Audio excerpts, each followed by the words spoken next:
Vamos iniciar a apresentação sobre estimulação magnética transcraniana e vamos iniciar sobre alguns conceitos básicos que são necessários para a gente entender como é que a estimulação magnética transcraniana funciona.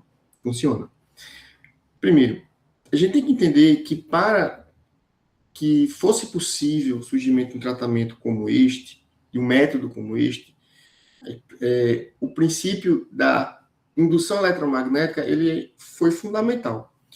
A indução eletromagnética foi postulada por Michael Faraday, o físico Michael Faraday, em 1831, e que, em linhas gerais, trazia que um campo magnético variável em um meio condutor poderia gerar uma corrente elétrica em sentido perpendicular. E da mesma forma, essa corrente elétrica no meio condutor, se fosse numa intensidade suficiente, também poderia gerar um campo magnético. Então, na verdade, a lei de Faraday, ele traz essa ideia de que a eletricidade e o magnetismo são duas faces de uma mesma coisa. Então, o eletromagnetismo é justamente essa capacidade de um tipo de campo se tornar o outro.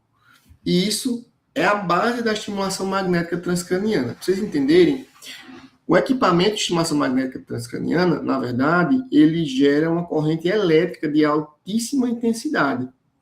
Essa corrente elétrica, ela é conduzida por meio de fios que passam por dentro da bobina, fios de material condutor. Em geral, ele é feito de cobre.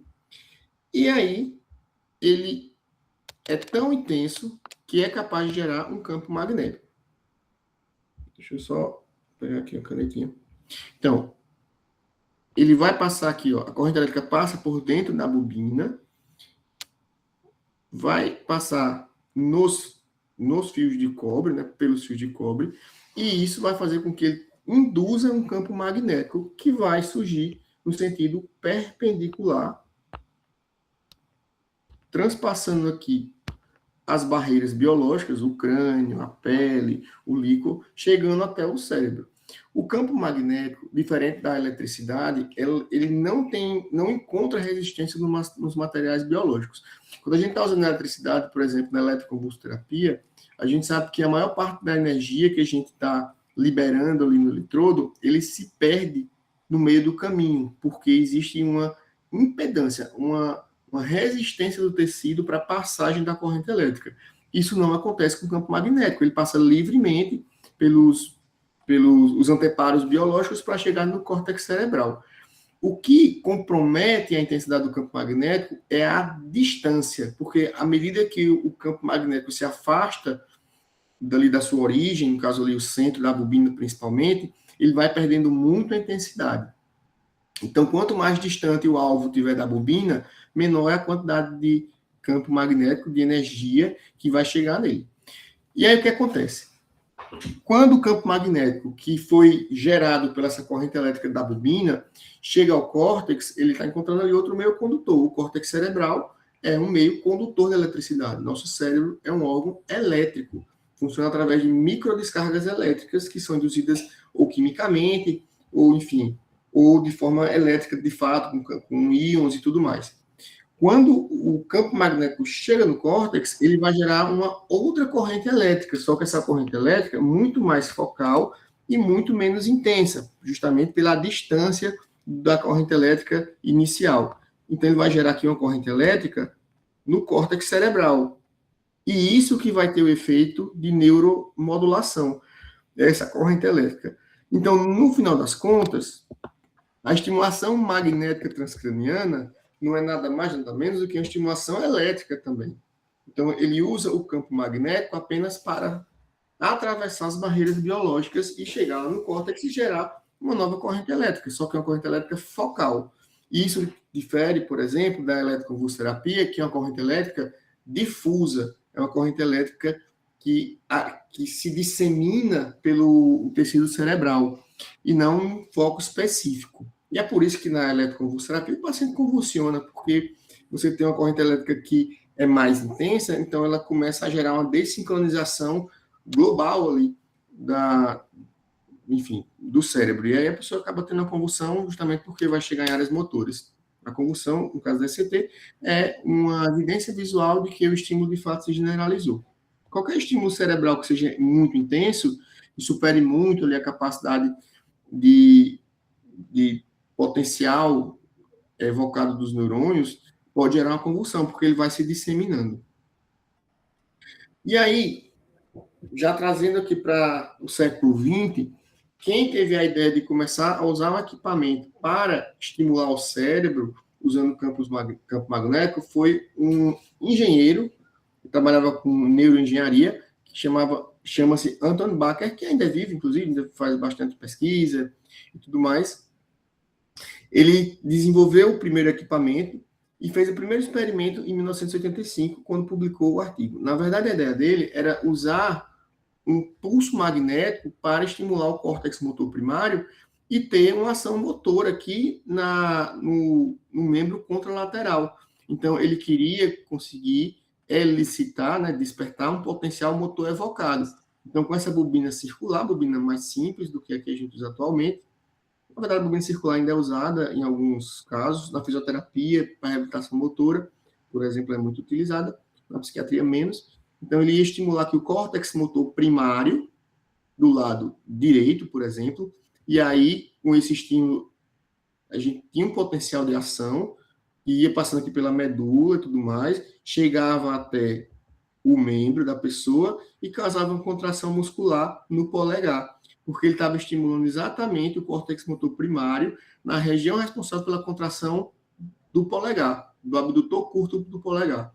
Então, ele conseguiu demonstrar que você conseguiria despertar ali um potencial de ação com um método não invasivo, sem precisar abrir a cabeça da pessoa.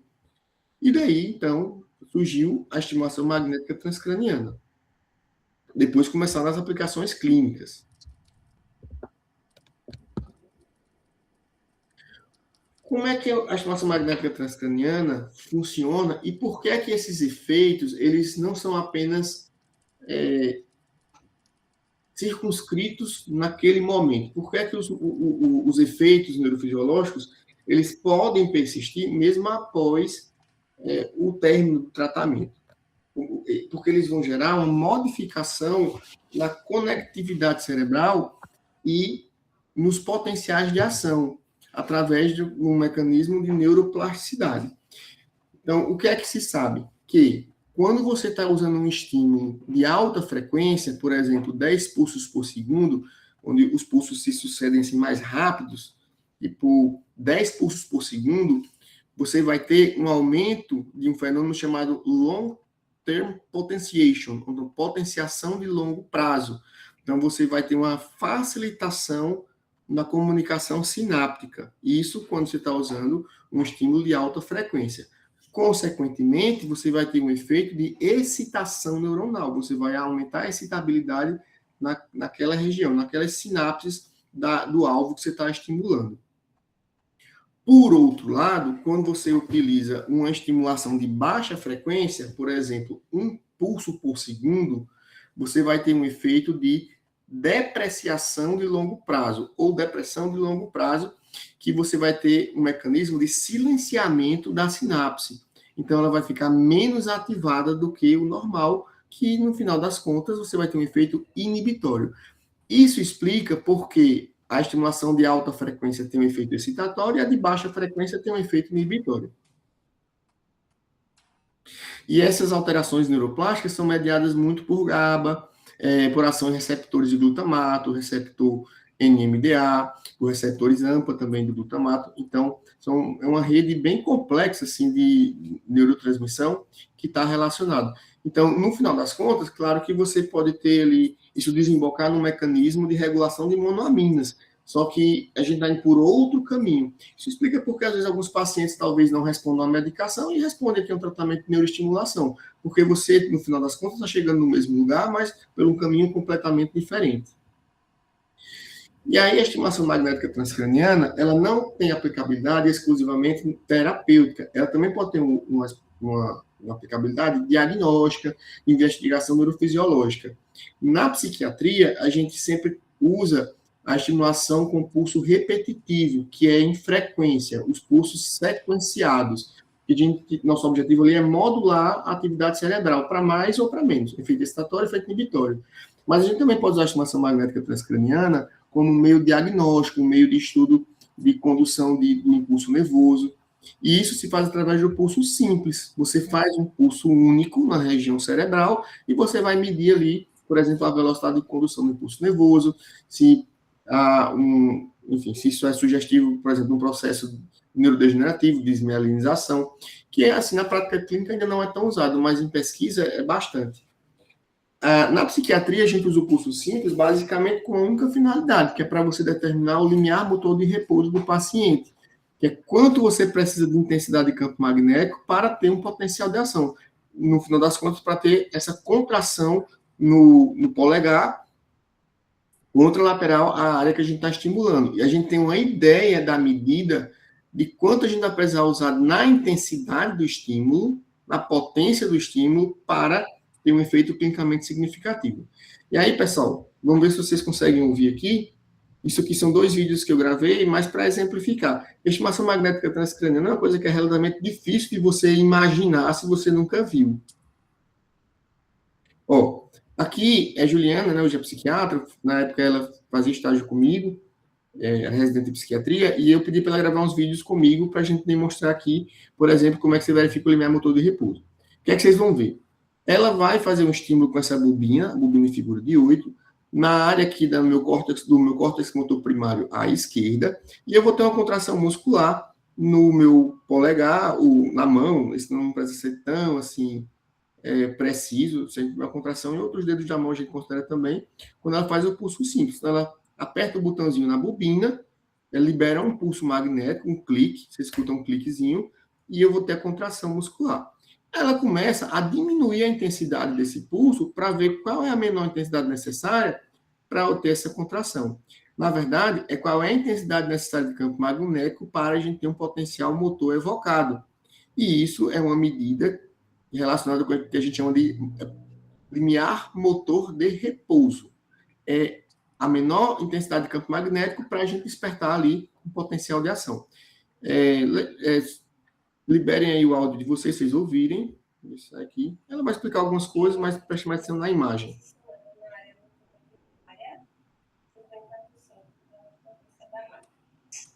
Ó, veja que eu tive uma contração muscular aqui, ó.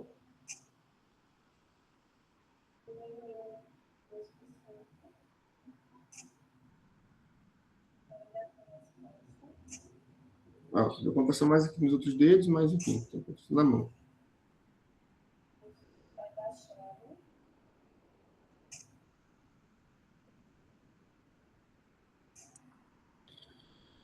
E aí, pessoal, uma coisa interessante é o seguinte, é que nesse caso, ela está verificando na região correspondente à minha mão.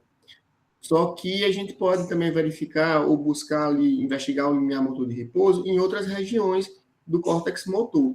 Por exemplo, existem alguns protocolos que o mais recomendado é você investigar no limiar motor de repouso do pé. Então, você vai mover a bobina mais medialmente e você vê a contração no pé.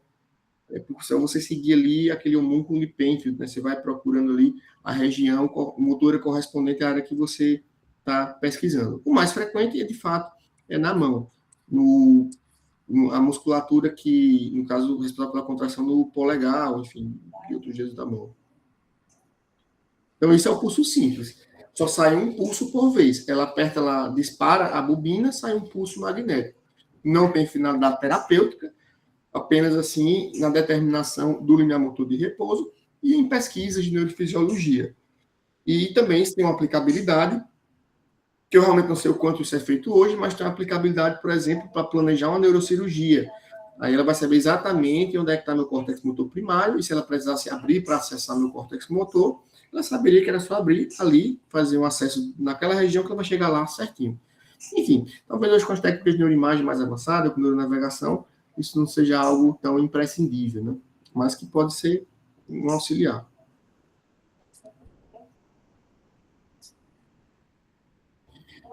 Aí aqui a gente vai ver. Vocês estão tendo áudio aí? Vocês estão conseguindo ouvir os cliques? Então me respondam isso.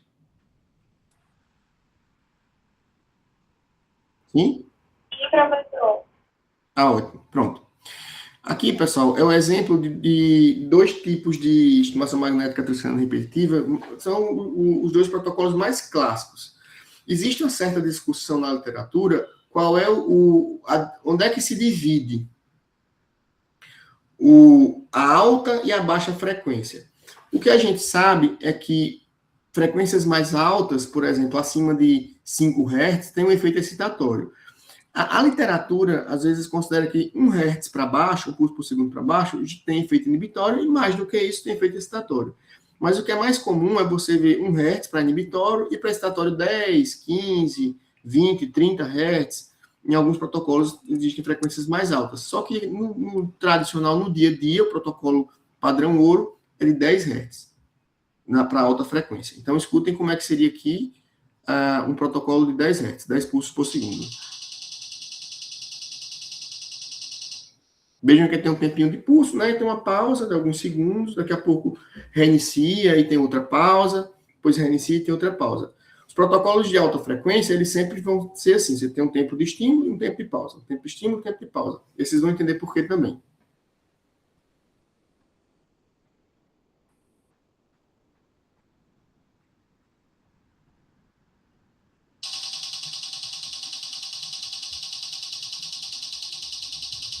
Obviamente não dá para a gente contar porque é muito rápido, mas a cada segundo você tem 10 pulsos aí. E aqui é uma estimulação de 1 Hz, baixa frequência, 1 pulso por segundo.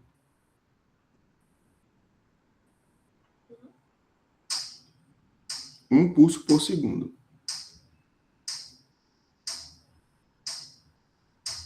Então, de cima aqui é a estimulação alta frequência, efeito excitatório, e de baixo é a estimulação de baixa frequência, 1 Hz. Tá. Entendendo melhor essa questão do limiar motor de repouso. Vejam só. O limiar motor de repouso de forma sumária, seria a menor intensidade de campo magnético que a gente precisa para despertar um potencial motor evocado, que é, no final das contas, a contração do músculo do polegar, do abdutor curto do polegar. A definição teórica seria a intensidade capaz de evocar um potencial motor evocado maior que 50 milivolts em 50% das tentativas. Quando a gente fala maior ou igual a 50 milivolts, a gente está querendo dizer que é um potencial motor evocado que supera o potencial de ação dos neurônios em repouso, então ele consegue ir além do que os neurônios, daquela voltagem que o neurônio vai ter no repouso, e gera contração muscular. Só que você pode fazer o pulso magnético e ele pode, algumas vezes, não ter a contração muscular. Então, para padronizar, considera-se que quando você tenta em uma determinada intensidade, pelo menos metade das tentativas tem que ser positiva, tem que ter a contração. Por exemplo, você colocou o equipamento lá na potência de 40%, se fez uma vez, contraiu, fez outra, contraiu, fez uma terceira, não contraiu, você fez as 3, 2 foram positivas, então valeu. Algumas referências recomendam você fazer 10 pulsos em cada intensidade, só que acaba que na prática a gente faz 6, 4, a gente não faz tantos pulsos, porque senão fica uma coisa muito trabalhosa, muito demorada e tudo mais. Por isso que não basta ter uma contração muscular uma vez só, naquela intensidade que você está testando. Você tem que ter mais de uma vez, pelo menos 50% das suas tentativas. E aí o que acontece? A área que a gente vai estimular, que a gente vai lançar ali o pulso magnético, é a área motora primária. Por que a área motora? Porque é o que dá para você ver. Você só consegue verificar de forma objetiva, visualmente, se você estimular a área motora para você ter uma contração muscular. Você pode até usar um eletrodo de eletromiografia no polegar ou no dedo indicador para você conseguir medir a contração muscular de uma forma mais fina. Mas a maioria dos estudos e na prática clínica a gente usa o padrão da observação a olho nu mesmo, sem o eletrodo. Isso já é suficiente. Vejam só, o limiar motor de repouso é uma intensidade. Então vejam que a gente está falando de coisas diferentes. A gente está falando de frequência, a repetição dos pulsos, se é mais rápido ou mais lenta, e intensidade é outro parâmetro. E esse parâmetro de intensidade depende do equipamento. É quantos por cento da capacidade da máquina você precisa para ter a contração muscular. Então, a máquina tem uma capacidade de gerar um campo magnético que vai de 0 a 100% dela. E cada paciente tem o seu limiar motor de repouso. Digamos que o meu limiar motor de repouso seria 30% da capacidade da máquina. Eu comecei com 40, tive contração, baixei para 38, tive contração, aí fui baixando, baixando, baixando. Quando chegou em 30, eu tive contração, em 29% não tive. Então, é 30% limiar motor de repouso. O mínimo que eu preciso para ter contração muscular. Quer dizer, quando eu for fazer o tratamento para depressão, enfim, para alguma coisa, eu vou usar esse 30%? Não. 30% é seu limiar motor de repouso, mas não é necessariamente este valor que você vai utilizar. Você vai usar proporções do limiar motor de repouso da pessoa, que variam de 80% a 120% do limiar motor, a intensidade do tratamento. Isso depende muito do protocolo. Protocolos inibitórios tendem a usar intensidades de 80 a 110. Os excitatórios, de 100 a 120. Então, o protocolo que a gente usa mais aqui, que é o de 10 Hz, 10 pulsos por segundo, o padrão são 120% do limiar motor de repouso. Essa é a intensidade do protocolo. Frequência 10 Hz, excitatório, a intensidade de 120% do limiar motor de repouso. Então, digamos que eu seja o paciente e quando estava sendo verificado o meu limiar motor de repouso, deu 30%. Quer dizer que eu preciso de 30% da potência da máquina para ter um potencial de ação. E quer dizer que eu vou usar 30%? Não. Eu vou usar 120% de 30%, que dá 36%. Então, a intensidade que eu vou precisar para o meu protocolo é 36%, que seria 120% dos 30% que eu calculei. E se eu usar um protocolo inibitório e quiser usar 80% do limiar motor de repouso, vai ser 80% de 30%, que no caso dá 24% da capacidade da máquina. Então, é assim que a gente calcula. Aí você fala, professor, eu sou muito ruim de matemática. Não tem problema. O próprio equipamento, ele já define isso. Ou você pode usar uma calculadora. Não é nada muito complexo. E quem é que define? O seu protocolo. A gente tem protocolos que são previamente definidos. E aí você pode se basear em protocolos que já são aprovados pelo FDA, em artigos. A gente tem nosso protocolo padrão, que a gente usa, que digamos que seja o protocolo padrão ouro, com 10 Hz, com 120% de limiar motor de repouso, e isso eventualmente é atualizado, de acordo com as evidências novas e tudo mais. Na estimação magnética transcraniana, pessoal, o protocolo que você usa faz muita diferença, porque é um tratamento que depende muito de você utilizar os parâmetros mais adequados. Antigamente se faziam poucas sessões, se faziam intensidades menores, e tinha um índice de resposta bem menor do que a gente tem hoje. Hoje os nossos protocolos são mais eficientes. Outro detalhe é que o limiar motor de repouso da pessoa, ele não é um parâmetro que é estático, ele é um parâmetro dinâmico, então ele vai variando ao longo do tratamento. Então a gente tem que rechecar a cada período. Então, alguns lugares checam semanalmente. Eu, no meu serviço, nos serviços que eu trabalho, costumo verificar a cada 10 sessões. Mas você tem que verificar periodicamente, porque ele varia muito. Então, imagine só, que meu limiar motor de repouso é 30%, fazendo lá o tratamento, e ele subiu para 35%, por algum motivo. Então, 120% de 35% é muito diferente de 120% de 30%. Então, eu vou ter que ir readequando ali. Não costuma ter uma variação tão ampla. Em geral, você vai aumentar ou diminuir entre 2% e 5% para mais ou para menos. Isso quer dizer o quê? Não quer dizer nada.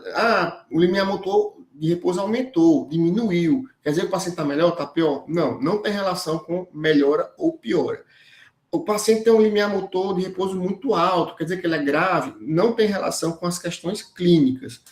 Existe alguma interação do limiar motor de repouso com medicações, mas até isso é um pouco meio indefinido assim ainda. Não é como na eletroconvulsoterapia que você tem uma relação direta. Anticonvulsivantes aumenta o limiar convulsivo, o paciente tem mais dificuldade de convulsionar.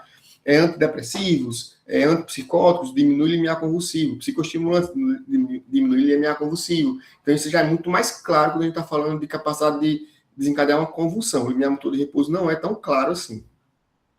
Então, o paciente usa bupropiona, um antidepressivo que baixa o limiar convulsivo. Quer dizer que ele vai ter um limiar motor menor? Não necessariamente. Usa benzodiazepínicos, usa anticonvulsivante, vai ter um limiar motor maior? Não necessariamente. Então, não, isso é uma relação. A gente sabe que influencia, mas não sabe exatamente como ou de que forma, quanto cada medicação influencia nisso. Obviamente, quando a pessoa tem um limiar motor de repouso muito baixo, isso tem um aspecto favorável, que a intensidade que ele vai precisar usar é uma intensidade relativamente menor, e isso vai gerar menos incômodo. Quanto mais intenso o estímulo, mais incômodo causa. Não é uma coisa dolorosa, mas gera algum desconforto, principalmente no início do tratamento. Se o limiar motor é muito alto, você vai ter que usar um estímulo muito intenso, então acaba, às vezes, tendo um pouco mais de incômodo. Mas também a pessoa se adapta, e é muito subjetiva essa questão do incômodo. Isso aqui talvez seja uma das coisas que as pessoas mais confundem na estimulação magnética transcraniana, porque é uma linguagem diferente. A gente que é médico, ou vem de outras áreas da saúde, a fisioterapia, que é talvez a segunda área da saúde que mais trabalha com neuromodulação, na verdade, talvez até muito mais do que médicos, porque usam muito para reabilitação e tudo mais, às vezes tem dificuldade de absorver conceitos que são da física, que são conceitos matemáticos, e quem trabalha com psiquiatria intervencionista ou com neuroestimulação acaba tendo que aprender alguns conceitos físicos que são indispensáveis, porque a gente mexe, a gente manipula esses conceitos na prática clínica. Então, vamos lá. Conceito de trem e de intervalo intertrem. Se vocês lembram, quando eu mostrei lá o videozinho da alta frequência, vocês vão ver que quando você tem 10 Hz, você tem um tempo de estímulo e tem uma pausa. Estímulo, pausa. Estímulo, pausa. Esse grupo de estímulos chama trem de pulsos. Tem até uma vez um aluno que disse, professor, se você for ver assim, realmente parece um trenzinho assim. Na verdade, não é por isso, é porque o trem é o grupo de pulsos chama-se trem. Trem é o coletivo de pulsos. O grupo de pulsos chama-se trem. Em física, essa é a terminologia. Então, você tem que usar sempre um grupo de pulsos, que é o trem, e entre esses grupos de pulsos, um intervalo de silêncio. Por quê? Porque se você estiver usando um protocolo excitatório, você corre risco de ter uma hiperexcitação cerebral e, consequentemente, uma convulsão, que é um evento considerado raríssimo na estimulação magnética transcraniana. Mas existe um risco teórico disso acontecer. Nos primeiros estudos com estimulação magnética transcraniana repetitiva, houveram casos de convulsão, e depois que foi se entendendo ali os protocolos de segurança, não teve paz, ou muito eventualmente, muito raramente. Eu nunca tive um caso de convulsão, e tem poucos relatos assim recentes na literatura. Então, vamos entender o seguinte, veja. Para que serve o intervalo intertrem? Para evitar uma hiperexcitação neuronal e uma consequente convulsão. Ok. Sempre você vai ter o tempo do trem, ele é sempre menor do que o intervalo. Você vai ter um tempo menor no intervalo. Existia um protocolo assim, super clássico, você fazia 5 segundos de estímulo e 25 de pausa. 5 de estímulo e 25 de pausa. Isso aqui ao longo de 30 minutos, 20 minutos, dependendo do que você estiver querendo fazer. E aí, qual é a questão? Veja, muitas vezes vocês vão ver nos artigos ou na prática clínica que eles levam em consideração o número de pulsos por sessão, o número de pulsos por trem. E aí a gente vai fazer um cálculo matemático bem básico, mas que às vezes a gente até esquece. Veja, se nós temos 10 pulsos por segundo, por ser 10 Hz pulsos por segundo, e eu tenho 5 segundos de estímulos, neste trem, neste pedacinho aqui, vou pegar aqui a caneta, neste pedacinho aqui, eu vou ter quanto? Quantos pulsos? Eu vou ter 5 vezes 10. Por quê? 10 pulsos por segundo em 5 segundos. Eu vou ter 50 pulsos. Eu vou ter 50 aqui, 50 aqui, e sucessivamente. Vejam. Se vocês perceberem, nesse pedacinho aqui, eu tenho quanto? 30 segundos. 5 de estímulo, 25 de pausa. Então, 30 segundos, depois mais 30, depois mais 30, depois mais 30. Então, eu consigo ter ideia do tempo da sessão, ou do tempo que eu vou precisar para ter a quantidade de pulsos que eu quero. Numa sessão de 30 minutos, usando estes parâmetros que estão aqui, você vai ter quantos pulsos? Então, se em 30 segundos eu tenho 50 pulsos, em 1 minuto eu tenho 100 pulsos. Então, a cada 1 minuto eu vou ter 100 pulsos. Consequentemente, em 30 minutos eu vou ter 3.000 pulsos. Então, o protocolo de 10 Hz, clássico do clássico, que é 5 segundos de estímulo alternando com 25 de intervalo intertrem. E isso é muito importante quando você vai ler o artigo, ele sempre fala isso, trens de tantos segundos, um intervalo intertrem de tantos segundos, e isso tem muita relação com a sua interpretação. Ele vai ter 3.000 pulsos. A gente sabe que o número de pulsos por sessão e o número de pulsos do tratamento é um parâmetro fundamental para você entender a eficácia e a validade daquele protocolo, daquele tratamento. A gente assim, né? Os pesquisadores, né, chegaram a um protocolo que seria bem interessante, porque ele consegue fazer esses mesmos 3.000 pulsos num tempo reduzido. E tem um protocolo que é aprovado pelo FDA. E é o que a gente usa aqui no IMON, assim, que a gente usa, inclusive, nas pesquisas, a gente usa muito ele. Reduziu-se o tempo de estímulo para 4 segundos e reduziu-se o tempo de intervalo intertrem para 11 segundos. Então, eu teria aqui, 4 segundos de estímulo e 11 de trem. Em 4 segundos de estímulo, a 10 Hz, eu tenho 40 pulsos. Então, a cada 15 segundos, eu tenho 40 pulsos. Então, se eu fizer 75 trens, eu vou ter os 3.000 pulsos em 75 trens. Que isso aqui vai dar mais ou menos, pessoal, uns 18 minutos e meio. Enfim, o que acontece? A gente conseguiu se reduzir a uma sessão de 30 minutos para 18 minutos e meio, apenas reduzindo o tempo de estimulação e reduzindo o tempo do intervalo intertrem, que é o protocolo que a gente usa mais hoje, que é o de 4 segundos de estímulo e 11 segundos de trem. Se for ver 40 vezes 75, dá 3.000. É justamente isso. Por isso são 75 grupinhos, assim, 45 trens no total. Beleza. Outra coisa interessante sobre isso é o seguinte: em geral, quanto mais alta é a frequência, menor tem que ser o tempo de estimulação e maior tem que ser o intervalo. Então, existem protocolos de 20 Hz, 20 pulsos por segundo. Quando você tem 20 Hz, em geral, o intervalo intertrem, eles fazem 2 segundos, o trem 2 segundos, e o intervalo intertrem de 28 segundos. Esse é um protocolo de 20 Hz que a gente não usa, mas tem muitas pesquisas utilizando, protocolo de mais alta frequência. O de baixa frequência não tem esse mistério todo, porque o sentido de você ter a pausa, o intervalo intertrem, é para você evitar uma hiperexcitação cerebral. No de 1 Hz, você tem um efeito inibitório.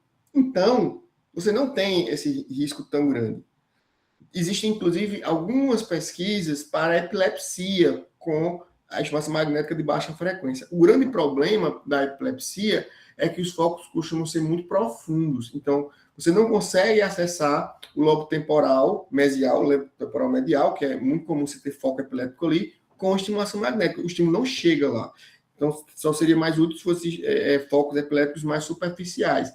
Então, existe essa limitação, mas tem muita pesquisa nessa linha. Apesar disso, existem relatos de casos raríssimos de convulsão desencadeada por estímulo de baixa frequência. Pouquíssimos casos. A maioria dos casos de convulsão que a gente já teve na literatura, que não tem talvez nem 20 casos na literatura toda, assim, desde 1985, a maioria foi com alta frequência. E um outro conceito, isso aqui é interessante, que uma das nossas pesquisas que a gente está escrevendo, está elaborando, que é para dependência de jogo, né? Gambling disorder, a gente vai usar Theta Burst Stimulation. E o que é a Theta Burst? Veja, Theta Burst é um outro formato de estimulação magnética transcraniana e que vai usar um conceito diferente. O Theta Burst, esse nome Theta, é uma alusão a ondas teta cerebrais. Ele meio que parece com a onda teta pelo ritmo dos pulsos. E burst, que é de rajada, é de grupos. Então, em vez de eu ter um tá, eu vou ter um tra. Cada pulso, na verdade, são trios, são pulsos triplos. O Theta Burst sempre vai usar pulsos triplos. E aí, se eu pegar um triozinho desse e dar uma ampliada, eu vou ver que entre um pulso e outro dentro do trio, eles são tão rápidos, são quase simultâneos. Mas entre um pulso e outro dentro do trio, eu vou ter uma frequência de 50 Hz entre um pulso do outro dentro desse trio. Ou seja, 20 milissegundos. Você vai ter 50 pulsos em 1 segundo dentro do trio. 20 milissegundos, que seria, no caso, 1 dividido por 50, nesse trio. Por isso que eles são quase simultâneos. É um pra. É um trio ao mesmo tempo. E de um trio para o outro, você vai ter uma frequência de 5 Hz. Então, são trios que se repetem a 5 Hz. Dentro dos três, você vai ter uma frequência de 50, de um pulso para o outro. Então, veja só que interessante. Você vai ter uma frequência de 50 Hz dentro de uma frequência de 5 Hz. Isso que é o Theta Burst. O Theta Burst também tem efeito ou excitatório ou inibitório, mas não depende da frequência. Theta Burst é sempre assim. Sempre são trios que se repetem a 5 Hz, que tem uma frequência, digamos assim, entre aspas, interna de 50 Hz. O que vai fazer com que o Theta Burst tenha um efeito excitatório ou inibitório é se os pulsos são intermitentes ou contínuos. E aí a gente pode fazer uma analogia com alta e baixa frequência tradicional. Quando o Theta Burst ele é intermitente, ou seja, você tem pulso, pausa, pulso, pausa, pulso, pausa, pulso, pulso, pausa, você vai ter um efeito neurofisiológico excitatório. Se você tiver um efeito, uma sequência contínua sem pausa, o efeito ele é inibitório. E isso tem uma explicação. Uma explicação que não é muito simples, mas eu vou tentar traduzir para vocês. A gente sabe, de maneira geral, que altas frequências elas tendem a ser excitatórias. Baixas frequências tendem a ser inibitórias. Porém, frequências muito altas ou ininterruptamente altas, elas podem ter um efeito contrário. Eles deixam de ser excitatórios e passam a ser inibitórios. Isso é muito curioso. Então, o Theta Burst é assim que ele funciona. Como ele tem uma frequência muito alta ali de 50 Hz entre um pulso e outro e 5 Hz entre cada grupo, se você faz isso sem parar, o efeito acaba sendo inibitório. Se você faz um tempo, pausa, tempo, pausa, tempo, pausa, tempo, pausa, ele passa a ser excitatório.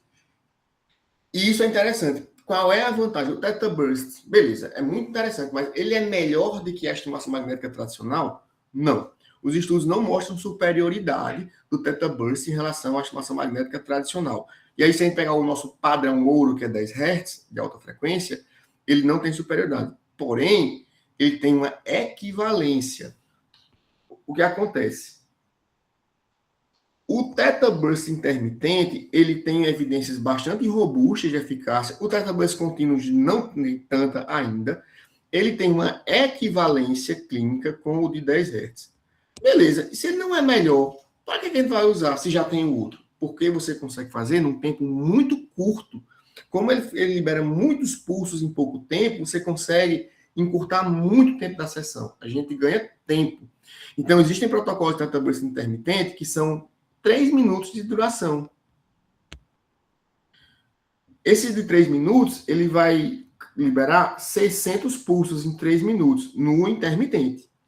Aí dá para você fazer o cálculo aí. Aí o cálculo matemático complica um pouquinho. Mas vamos fazer aqui, né? Já que a gente está aqui disposto a aprender, vamos entender por quê. Vejam só. Esse aqui é o desenho do Theta Burst intermitente. 2 segundos de pulso, 8 segundos de intervalo intertrem, o ITI. Intertrain Interval. E aí o que acontece? Em cada trio desse, eu tenho 3 pulsos. É um trio. Então, eu vou ter 3 pulsos a 5 Hz. Então, em 2 segundos, eu vou ter quantos trios desse? Se são...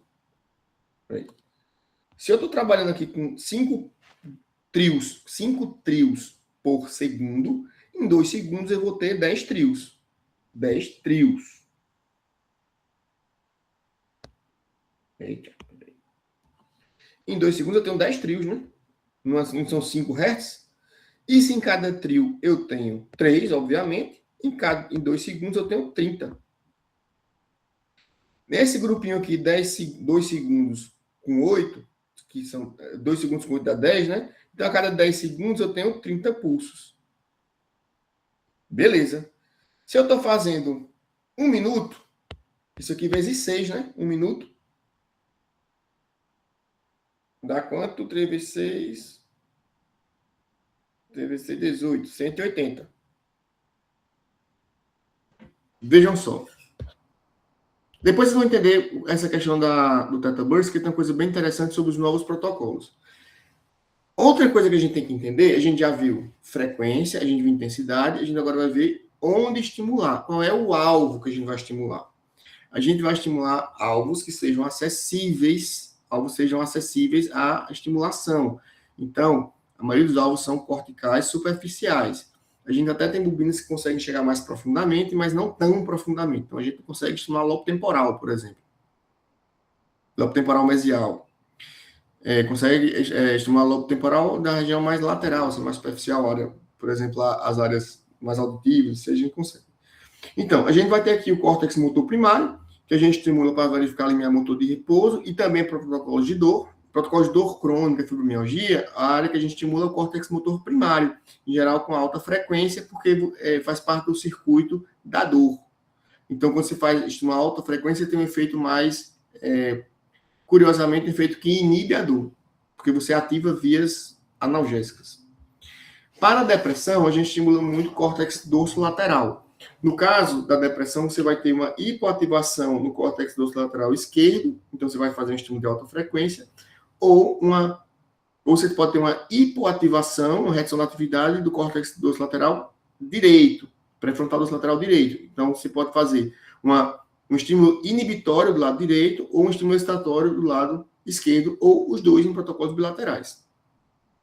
Essa bobina, pessoal, a bobina mais clássica, que é a bobina em figura de 8, que é a que se usa mais em estimulação magnética transcraniana. A gente usa essa touquinha justamente para a gente marcar a área que a gente vai estimular.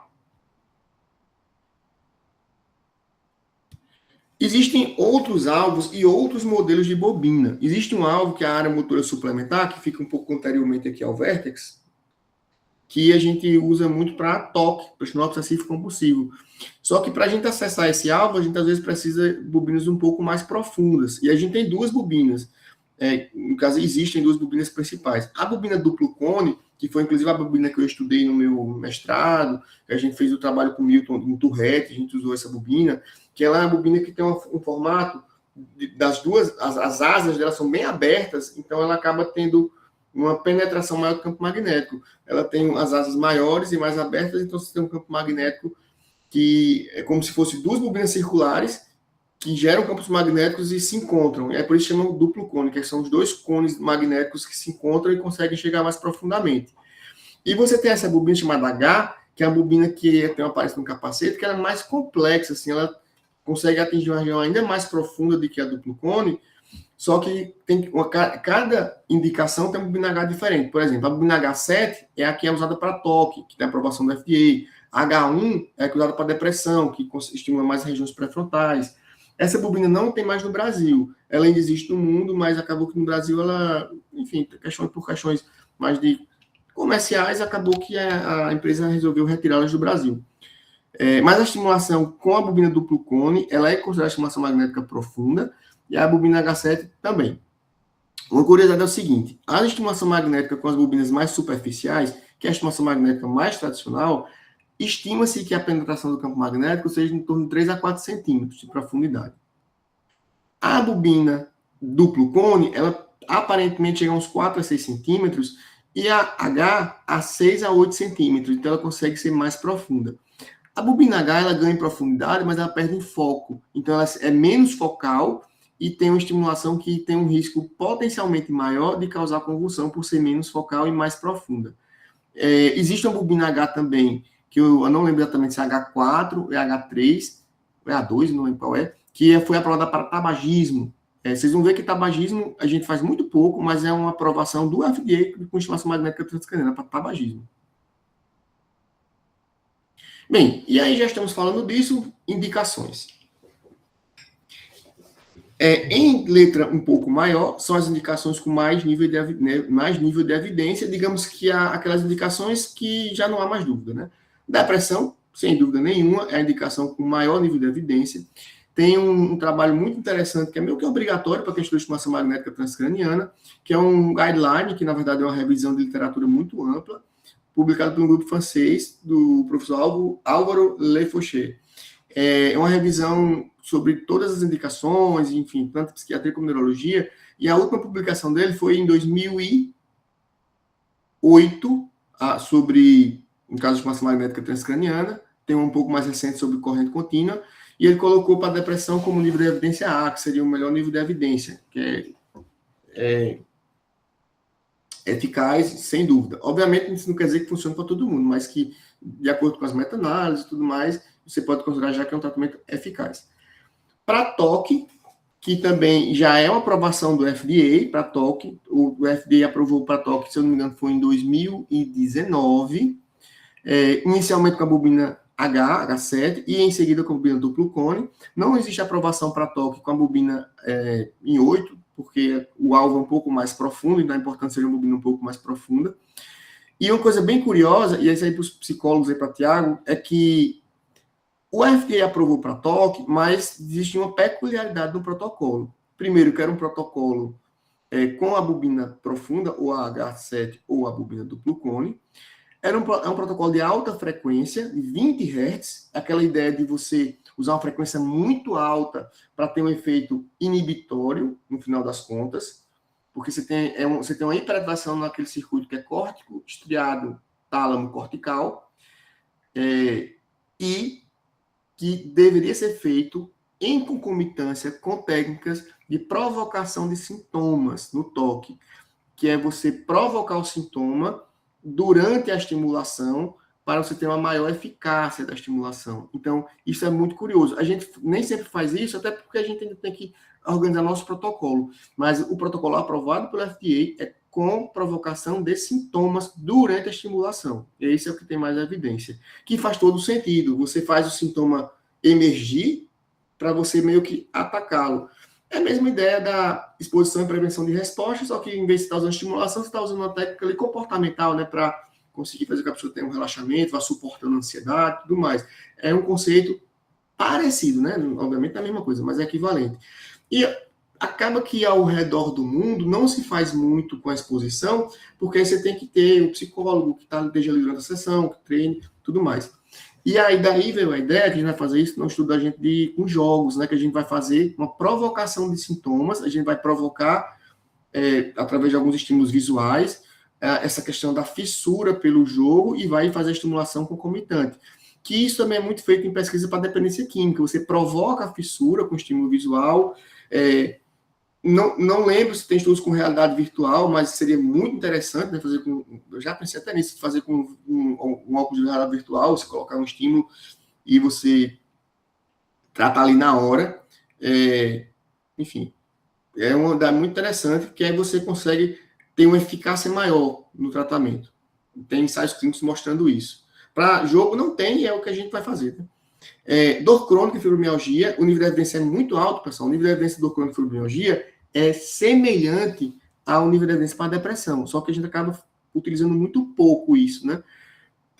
Talvez por a gente ter o viés mais da psiquiatria, então recebe mais demanda de depressão, essas coisas, mas assim, o nível de evidência é muito bom. E tabagismo, que esse, sem dúvida, talvez seja a indicação mais subutilizada, é uma aprovação relativamente recente do FDA, e, assim, em geral, quando o FDA aprova as coisas, existe uma tendência ao redor do mundo das pessoas usarem mais. Lembrando que nossa regulação é muito mais do FDA, a Anvisa não aprova a indicação, ela aprova o equipamento. Então, a Anvisa aprovou, de vez em quando o pessoal pergunta isso, é aprovado pela Anvisa para depressão?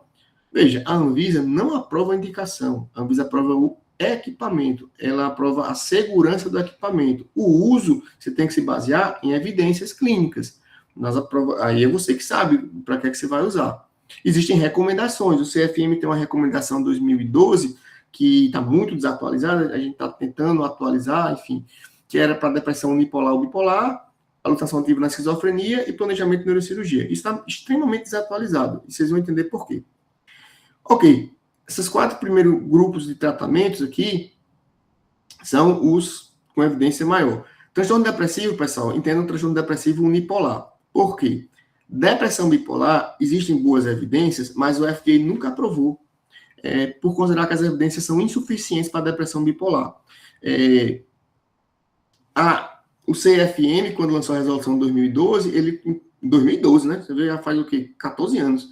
Ele colocou como seria uma indicação recomendada. Mas quando você vai revisar a literatura, você vê que é infinitamente menor os estudos. Mas os estudos que tem são estudos positivos, assim.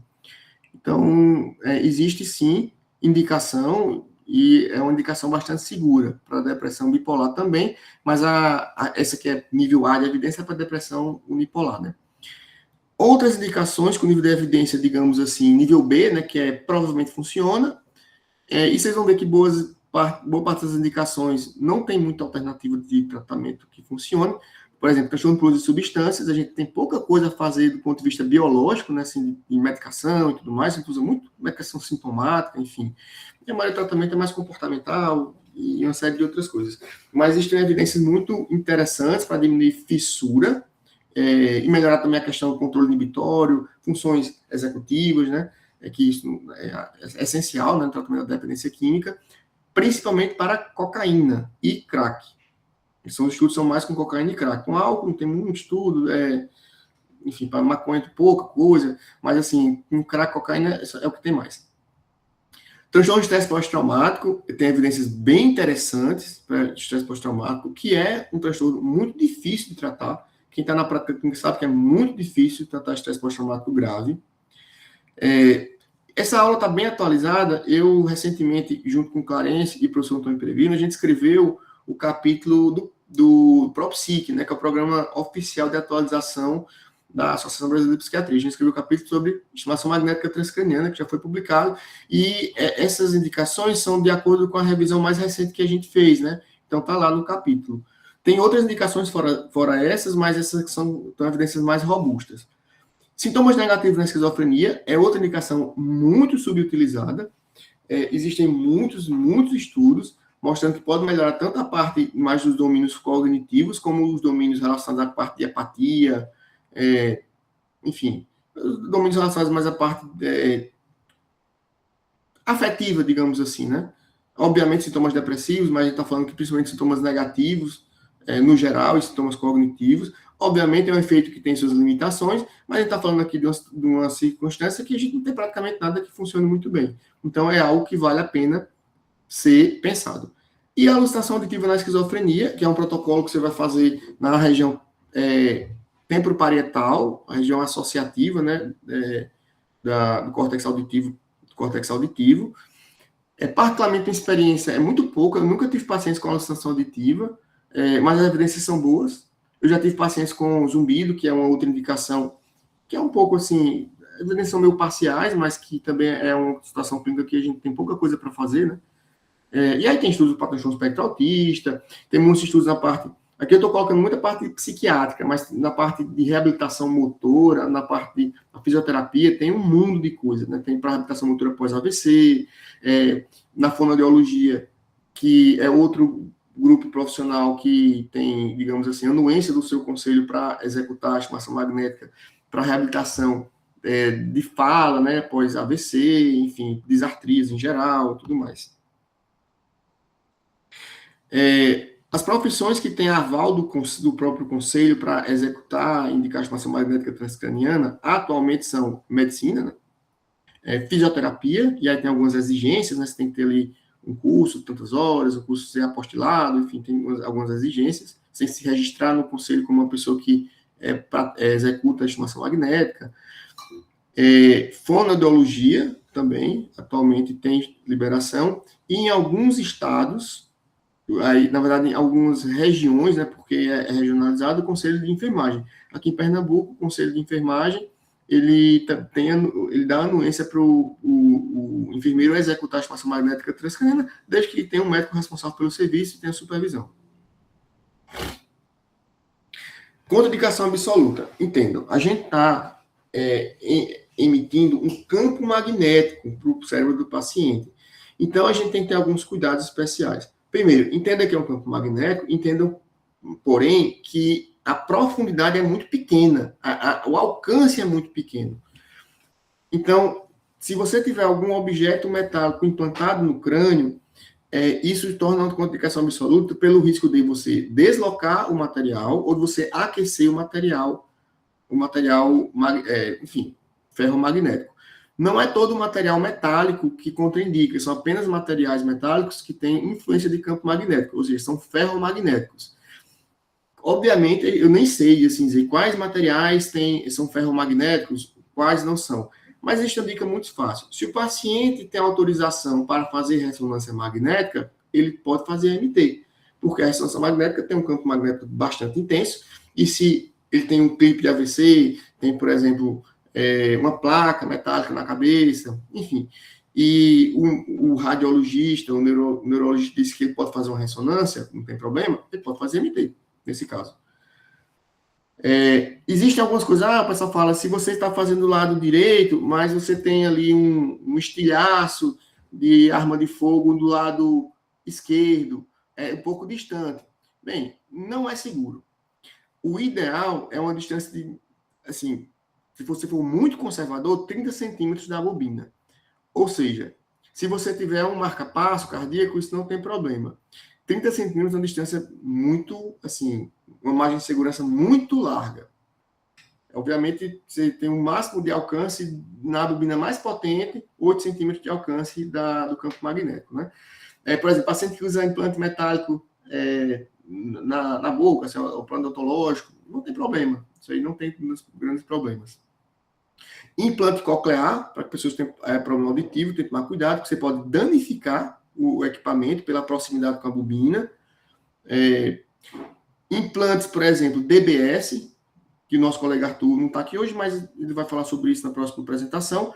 Tem um estimulador cerebral profundo, você não deve fazer MT, porque você pode danificar, ou você pode aquecer e causar lesão tecidual, ou você pode deslocar o chipzinho lá, o DBS, né? Contraindicações relativas, histórico de convulsão ou síncope. Veja, epilepsia não é contraindicação absoluta de estimulação magnética transcraniana. Você tem que tomar alguns cuidados. O paciente tem uma epilepsia que não está controlada, está tendo crise frequentemente, não é prudente você fazer. O paciente tem uma epilepsia, mas faz 1 ano que ele não tem crise, está estável, está medicado, tranquilo. Se possível, dá preferência a protocolos inibitórios. Por quê? Se você tem, por exemplo, um quadro de depressão, você tem a opção de fazer protocolos excitatórios ou inibitórios. Se o paciente tem epilepsia e não tem uma tendência maior a fazer convulsão, seria mais interessante usar o protocolo inibitório, apesar de não existir uma recomendação expressa para isso, é mais uma questão de um senso clínico, né? Você usar o protocolo que tem um efeito mais inibitório. E considerar um paciente que não está tendo crise tão recentemente. Deixa eu só ver aqui se tem alguém querendo entrar.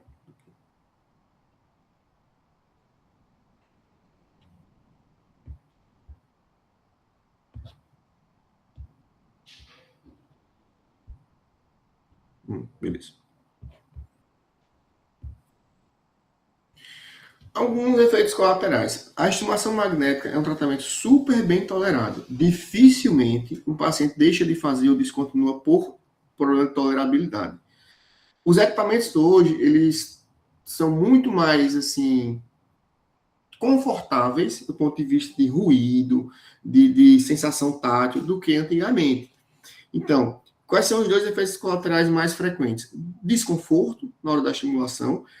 Seria muito bom que todos vocês tivessem a oportunidade de fazer um treinamento prático de estimulação magnética transcraniana. A gente pode até prolongar isso, porque você só entende do negócio quando você pega na máquina, quando alguém vai lá e faz ali um limiar motor de repouso, você entende qual é a sensação. Não é desconfortável, mas é um pouco esquisito, assim, a contração, enfim, o estímulo magnético. A gente fala com a sensação de pica-pau, assim, na cabeça, uma batidinha, mas depois você se adapta a isso aí. E você pode ter uma contração muscular local por estimulação de nervo periférico e que pode gerar um pouco de dor de cabeça, tensional e tudo mais.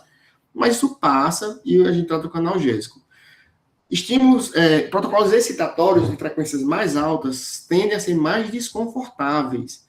Então, já teve paciente que teve mais desconforto com estímulo de alta frequência, quando a gente mudou para baixa frequência, ele já não teve tanto desconforto.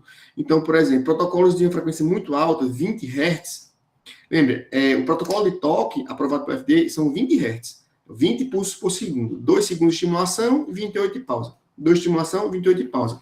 esses 2 segundos de estimulação são 2 segundos, mas são um pouco desconfortáveis. Se você colocasse 5 segundos, 10 segundos a 20 Hz, o paciente não aguenta, porque é bem desconfortável a alta frequência. Pouco tempo ele aguenta tranquilo. Então, quanto mais alta a frequência, mais confortável tende a ser. Obviamente, isso tem uma questão muito relacionada à sensibilidade da pessoa, a sensibilidade à dor, isso é variável, né, entre as pessoas. Quanto mais alto o limiar motor de repouso, a tendência é que também seja mais confortável, porque você vai ter que usar uma intensidade proporcionalmente maior. Então, quando a gente tem um limiar bem baixo, até bom, assim, enfim, o paciente tende a tolerar bem melhor, né? Outra questão, aí vamos por efeitos menos comuns, mas que a gente também tem que estar atento, alterações auditivas. Antigamente, os equipamentos eram muito mais barulhentos. Os equipamentos têm um barulho muito menor. E seria recomendado que os pacientes usassem protetor auricular para diminuir o ruído, porque você vai fazer 30 sessões, 60, 50, enfim, tem protocolos com muitas sessões. Às vezes você vai fazer várias sessões no mesmo dia, que pode acontecer também na estimulação magnética, então isso pode ser ruim para a audição da pessoa, principalmente uma pessoa que é mais sensível assim, a ruído. Então você pode oferecer protetor auricular. Se o paciente vai fazer com estimulação com intensidade alta, com limiar muito alto, também o ruído é maior. Então, o ruído depende muito da intensidade que você estiver usando. Enfim, mas isso varia muito. A gente oferece, alguns pacientes não querem usar, na maioria das vezes não é um problema. Convulsão ou síncope é possível, convulsão é muito raro. A gente, aqui, talvez no IMON, na Virtude, a gente já fez milhares, assim, de sessões de estimulação magnética transcraniana, centenas de pacientes, e nunca teve um caso de convulsão. E, na verdade, você conversar com pessoas que trabalham com isso, raramente alguém vai dizer que teve algum caso. Em geral, os casos são em pacientes que têm crises assim recorrentes, ou que você está usando protocolos muito intensos, bubinas muito mais profundas. É bem comum. Existe relato de convulsão com alta frequência, com baixa frequência, enfim, até um questionamento se de fato aquela convulsão que é relatada foi causada pela estimulação magnética, se foi uma crise convulsiva, se foi uma crise psicogênica, tem todas essas dúvidas, mas o fato é que é um risco que a gente tem que estar ciente e tem que estar observando ali. A Anvisa exige que você tenha como dar suporte à convulsão, você tem que ter algumas medicações e tudo mais. É um risco muito pequeno. Para quem é psiquiatra, vocês vão ver muito mais pacientes tendo convulsão com bupropiona, com psicoestimulante, do que com estimulação magnética, isso aí sem dúvida nenhuma. E síncope, isso já é um pouco mais comum, assim que você tem uma perda transitória da consciência, né? Principalmente por estímulo vasovagal. Eu já tive poucos casos do paciente levantar da cadeira, ele fica deitado, assim, meio reclinado, levantar e ficar tonto. E aí a gente não sabe se foi da estimulação ou foi uma hipotensão postural, né? Que ele levantou rápido e ficou tonto. Aconteceu algumas poucas vezes aqui, então a gente pede o paciente levantar devagarzinho e tudo mais. É bem comum. Indução de mania e hipomania aquela coisa, é o tipo de coisa que é rara, mas acontece muito. O índice na literatura é menos de 5% dos casos. É muito pouco, mas quando você faz milhares de sessões, você começa a ver alguns casos. Eu já tive alguns casos de hipomania, principalmente induzida por estimulação magnética transcraniana, até em paciente que não tinha diagnóstico prévio de transtorno bipolar. Então, não existe uma recomendação expressa se você deva dar preferência à estimulação de alta ou baixa frequência para transtorno bipolar. Não existe, assim, o que é mais seguro. Mas vocês têm que estar atentos. Se o paciente é bipolar e você começa a perceber que ele está ficando eufórico, está mudando, você tem que suspender a MT. Não Professor, existe... Pode perguntar. Uma pergunta. Essa questão da... Perguntar, pode perguntando logo para não esfriar, e depois a gente edita isso aí. Só para perguntar, essa questão dessa indução de hipomania é imediato ou pode passar um tempo e perceber depois que a sessão acabar? Bem, vamos lá. Não é imediato, depende. Não é assim, durante a sessão o paciente começar a ficar eufórico. Né? É ao longo do tratamento. Perfeito. É a mesma questão da medicação. Não é que o paciente engoliu o remédio e começar a ficar eufórico, mas ao longo dos dias que ele vai tomando um antidepressivo, ele pode começar a ficar eufórico. Então, depois você vai percebendo assim de um dia para o outro, ao passar dos dias, né? Não é, pelo menos, não sei se seja durante a sessão. Então, ficar atento. Por isso que eu costumo, eu sempre acompanho os pacientes com escalas, quando a gente está falando de procedimentos. Primeiro porque eu acho que é interessante ter o registro assim, de dados, e você consegue, às vezes, aliar algumas coisas que você passa batido na avaliação clínica, assim, apenas. Por exemplo, nos pacientes que estão bipolares, eu costumo fazer uma escalazinha de hipomania, assim, regularmente, que estão fazendo MT, para ver se sai alguma coisa. Mas às vezes você percebe que o comportamento do paciente mudou. E mania e hipomania, a gente tem evidências negativas, ou seja, existem estudos de estimulação magnética transcraniana para mania e hipomania, mas as evidências são que não funcionam. Evidência negativa no sentido de ineficácia. Então, realmente, não faz sentido. Você tem que parar o tratamento.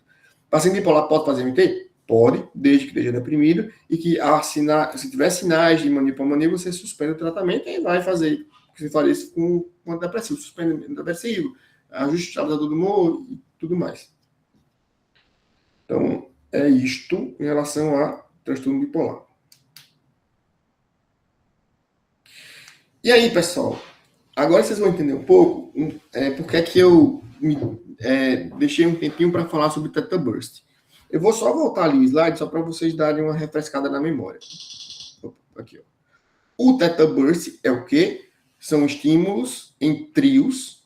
Esses trios, eles têm uma distância entre um pulso e outro de 20 milissegundos, ou seja, 50 Hz de um pulso para o outro, e eles vão se repetir trio a trio a cada 5 Hz.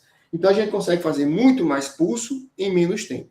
Então, num protocolo tradicional, que o FDA também aprovou de 3 minutos, da Theta Burst intermitente, você tem em 3 minutos, 180 pulsos. Beleza. Aí, pessoal, vejam só.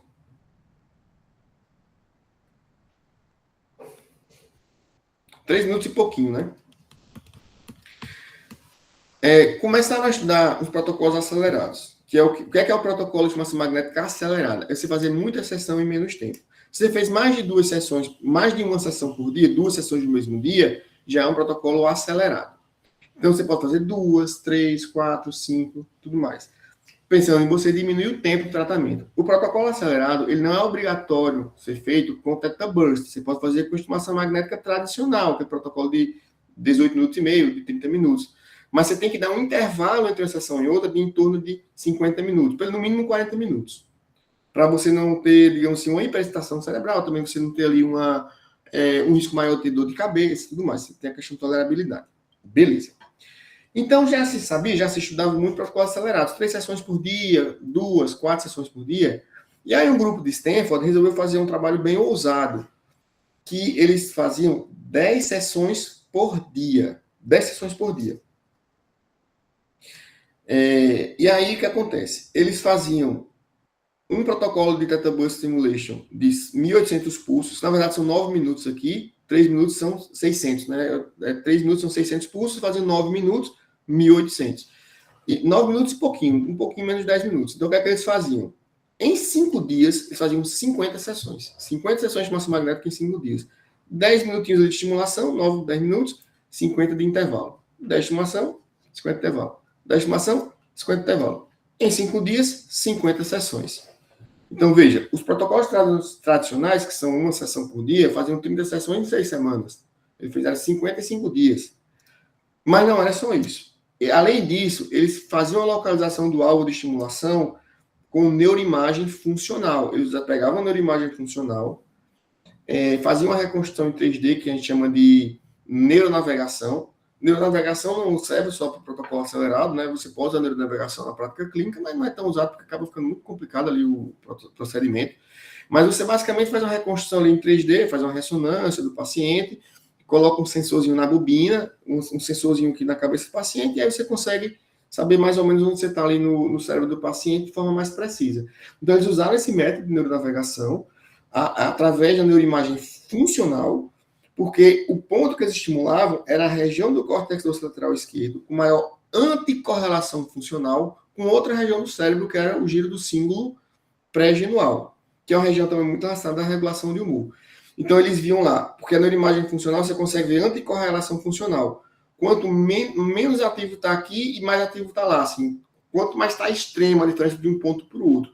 Então, eles achavam ali, naquele paciente, qual é o ponto com maior anticorrelação funcional, correlação inversa de atividade do córtex dorsolateral esquerdo com o giro do cíngulo subgenual.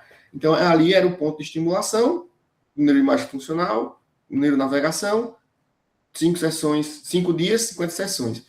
Beleza, está aí um protocolo razoável. O que é interessante é que no primeiro estudo, foi um estudo aberto que eles fizeram, eles tiveram um índice de remissão de sintomas, paciente de depressão resistente, de 90%. É uma coisa absurdamente alta. Depois eles fizeram um ensaio clínico controlado, com um número menor de pacientes, no mesmo protocolo, que teve um índice menor, 70%, mas mesmo assim muito alto, considerando todos os estudos para depressão resistente. E aí, pessoal, eles chamaram esse protocolo de SAINT, que é Stanford Accelerated Intelligent Neuromodulation. Então, protocolo inteligente de estimulação magnética acelerada. Eles patentearam esse tratamento e você só tem acesso ao protocolo completo se você comprar.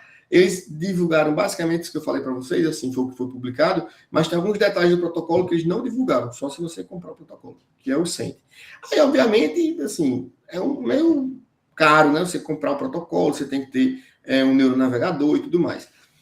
Porém, isso também abriu, isso foi em 2020, isso abriu uma grande janela e despertou muito deles as pessoas e investirem mais nos protocolos acelerados. Então, começaram a ser outros estudos com protocolos acelerados, usando 4, 5, 6 sessões, sem usar, de repente, ali a neuronavegação funcional. Porque, na verdade, a gente não sabe. Será que a resposta foi tão alta porque usou a neuronavegação?